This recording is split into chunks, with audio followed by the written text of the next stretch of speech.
तो बीएलए ने इस बार कुछ ऐसा किया जिससे आसिम मुनीर की रातों की नींद उड़ गई है। अब पाकिस्तानी नेवी के जवान समंदर में गश्त लगाने से पहले एक्स्ट्रा खौफ में रहेंगे, क्योंकि बीएलए ने पाकिस्तानी सेना की क्रूरता का मुंहतोड़ जवाब दिया है। बीएलए ने पाकिस्तान कोस्ट गार्ड की गश्ती नाव को ग्वादर पोर्ट के करीब निशाना बनाया। इस हमले के लिए बीएलए ने पहली बार स्पीड बोट का इस्तेमाल किया। आपने तस्वीरें भी देखी। पाकिस्तानी बोट पर यह हमला बिल्कुल नजदीक से, बिल्कुल करीब से किया गया।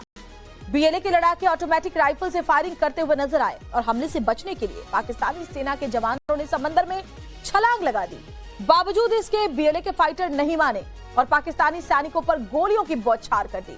रिपोर्टों की माने तो बीएलए ने इस हमले को संगठन की रणनीति में एक नया और अहम बदलाव बताया है। बीएलए ने कहा कि ऑपरेशन समुद्री क्षेत्र में उनकी पहुंच बढ़ाने की दिशा में उठाया गया कदम है। बीएलए अब केवल जमीन तक ही सीमित नहीं रहेगा, बल्कि समुद्र के रास्ते भी अपने अभियान को आगे बढ़ाएगा।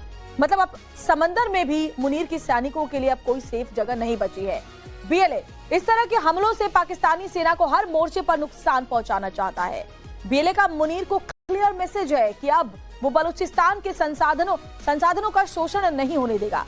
यह हमला ऐसे समय में हुआ है जब ग्वादर बंदरगाह और चीन, पाकिस्तान आर्थिक गलियारा जैसे प्रोजेक्ट्स इसी क्षेत्र में रणनीतिक रूप से बेहद अहम माने जाते हैं। एक्सपर्ट्स का मानना है कि समुद्री हमले से क्षेत्र में अब सुरक्षा चुनौतियां बढ़ सकती हैं। तो बीएलए ने इस बार कुछ ऐसा किया जिससे आसिम मुनीर की रातों की नींद उड़ गई है।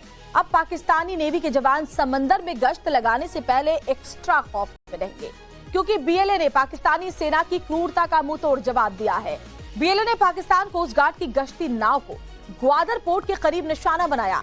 इस हमले के लिए बीएलए ने पहली बार स्पीड बोट का इस्तेमाल किया। आपने तस्वीरें भी देखी।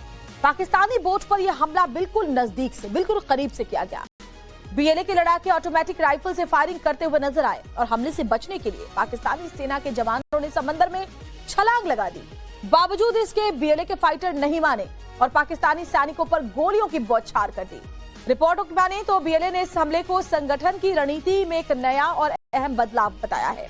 बीएलए ने कहा कि ऑपरेशन समुद्री क्षेत्र में उनकी पहुंच बढ़ाने की दिशा में उठाया गया कदम है। बीएलए अब केवल जमीन तक ही सीमित नहीं रहेगा, बल्कि समुद्र के रास्ते भी अपने अभियान को आगे बढ़ाएगा। मतलब अब समंदर में भी मुनीर की सैनिकों के लिए अब कोई सेफ जगह नहीं बची है।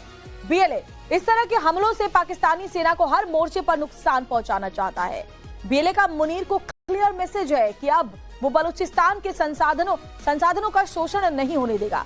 यह हमला ऐसे समय में हुआ है जब ग्वादर बंदरगाह और चीन, पाकिस्तान आर्थिक गलियारा जैसे प्रोजेक्ट्स इसी क्षेत्र में रणनीतिक रूप से बेहद अहम माने जाते हैं।